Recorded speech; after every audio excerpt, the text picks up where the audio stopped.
And whereas the reports of members of the administration so received record defects in the conduct of Kingsley Keys, if not removed, would cause for discharge and dismissal of Kingsley Keys as a teacher in school district.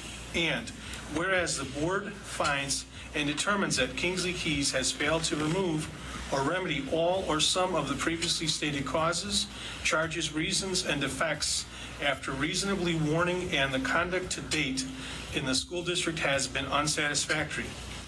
That is the Springfield School Board last night, just before they voted 6-0 to move forward with terminating Kingsley Keys, a Springfield music teacher who has for weeks and months opposed vaccine mandates and the option of testing.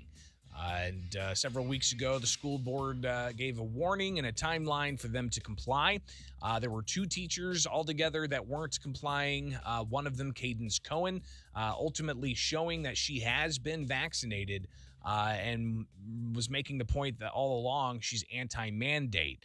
But the next person up was Kingsley Keys, and he has been speaking out not just against the mandate, but also about forcing people to take a medical procedure that they do not support or that they have a conscientious objection to. Well, Kingsley Keys joins us now here on the WMAY Morning News Feed. I'm Greg Bishop.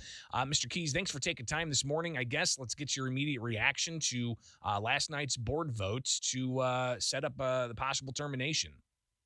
Good morning, Greg. So, yeah, your reaction. Last night's vote was 6-0. What message does that send to you? Well, the board has voted 6-0 on several board meetings recently regarding this issue and others. On the initial mask issue, they voted, I believe it was 4-3, but those 3 who dissented still went over and agreed with the others and have voted 6-0.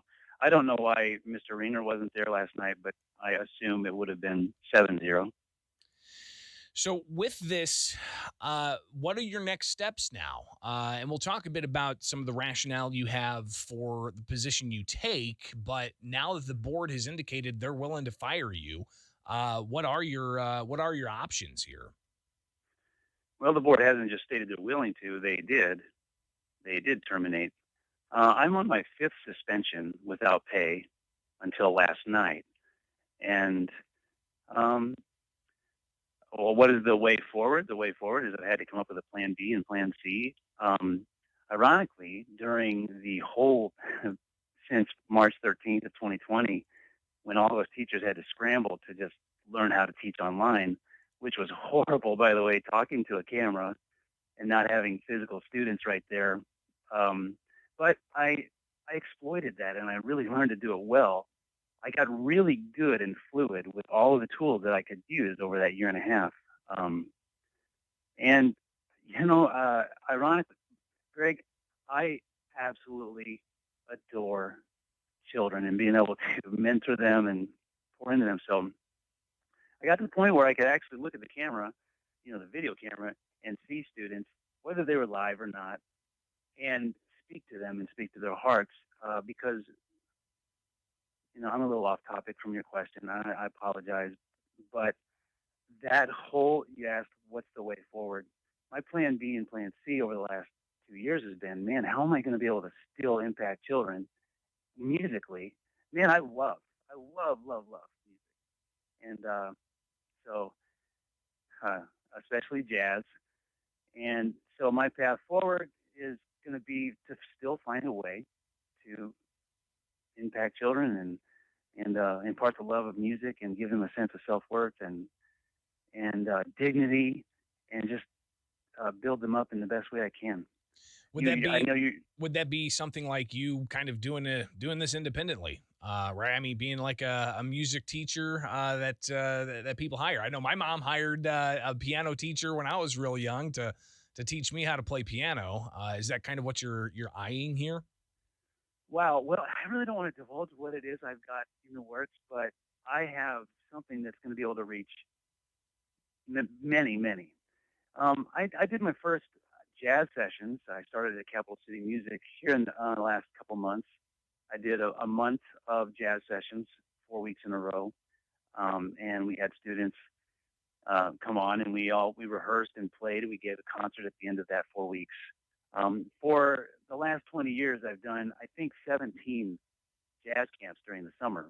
Initially with Chris Huddleston, when she was a principal at Franklin, I did 6 weeks of jazz camp in the summer for 3 or 4 years. And then since then, I've done 1 week, and then it got shortened to 3 days. But that has been a driving force. That jazz camp has been a driving force for me and the program at Franklin. And those students, of course, they're not just in jazz, they're in concert band and all the other ensembles. And it's been a thing that has fueled us and given us much notoriety. And we played at Civic Center and we go on tours, and those kids go into high school, and it's just been very impactful. So obvious you have a passion here for teaching students music, and the Springfield School Board saying, well, you're not going to be able to do that here in Springfield. You also have shared publicly your passions as to why you're taking this stand you're taking of not showing vaccine proof or submitting to weekly tests. Crystallize that for those who don't understand your position on this. Why do you take this position? Well, I'll address it two different ways. One about medical and the autonomy, and one from safety point of view. The district has unilaterally changed our contract language in the middle of a contract with no voting, with no ratification.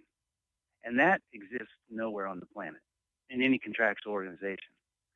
So the idea that I would have to, and even in the middle of changing, now they didn't literally change the contract language, but they're forcing us into medical procedures, and they've changed the time, the frequency, the location, where on your body, how many times. On the first time, on the first Thursday, I don't know if you know this, I don't know if the public knows this. Hundreds of kids are ushered into the gym every Thursday and spit drool test. And they want teachers to get in line and do it too, which is a clear violation of whether I'm vaccinated or not. So, from the contractual standpoint, it's just unfathomable that they would do that. It's unconscionable that they would, if I came into I've seen your desk online. I've been following you for years, Greg. I love you and WMAY. But if I came in and I put a little can of soda on your desk and I said, as a condition of employment, you must drink this once a month, that would be absurd. We wouldn't even, but if I reached across the desk with a needle or with a swab 72 times or 36 times a year and said, as a condition of employment, you must do this, regardless of any law out there, regardless of any consideration of science, of anything, or of my not wanting to do it. That would be so absurd. We would laugh at it, but yet that's what's happening. And Greg, I've been vaccinated on tons of things. I have lots of vaccinations. I just don't agree with this one. I'm morally and ethically not aligned with this injection and how highly discriminatory this forced repeating of testing of people who are healthy like me is.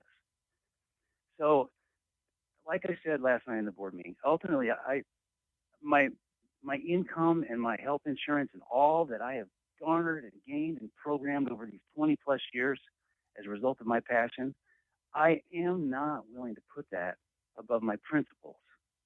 And right, I won't sacrifice those personal values just to maintain my career.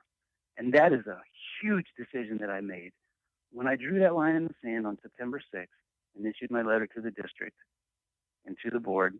I knew it would come to this. Of course, it never felt like it did last night when tears were running down my face afterwards because of 20 years spent 8 hours a day, 15 hours a day, sometimes in that classroom, and building up students and pouring into them and building programs and just relentlessly doing it. And I was going to do it till I was done, till I'm 60. That's my retirement date. I'm 46.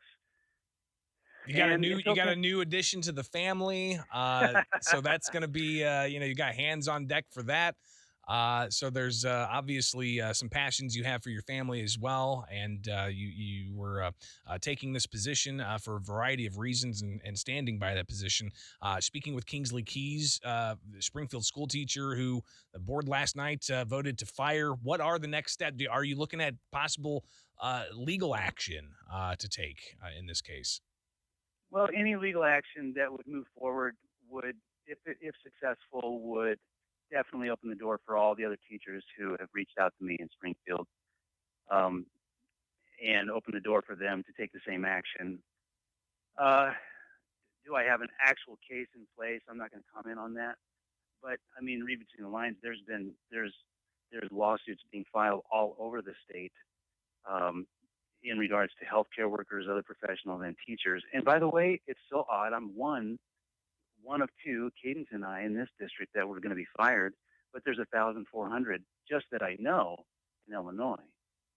So there is there's a myriad of teachers out there in the same boat, and I stand up for all those Illinoisans. So I'm not. It seems like I'm dismissing your question. No, I get it. I mean, that's a standard question we have to ask if you're going to be pursuing legal venues here, and you answer that however you want to answer it. So, Kingsley, we're going to have to stay in touch on this to watch what's next for you. But what you mentioned that you've heard from teachers all across the district and the state. What's the kind of crystallize what you've been hearing from them? Well, my colleague Cadence was on Fox News and Friends, and since that, and then Donald Trump Jr. picked up our article that was in the New York Post, and as a result of that, I just got, even while we're on the phone right now, I just got an email from a girl in West Virginia saying, "I'm standing with you. I'm a teacher too." I've had, since this all started, well over 1,000 messages. Once I put my name on the letter and posted it online, people started reaching out once they saw I was taking risk and, actually going to do it. I've had people reaching out. In fact, the biggest feedback, Greg, has been, "I am so, so sorry, Kingsley. I've continued to test, and I'm not going to do it after a certain date."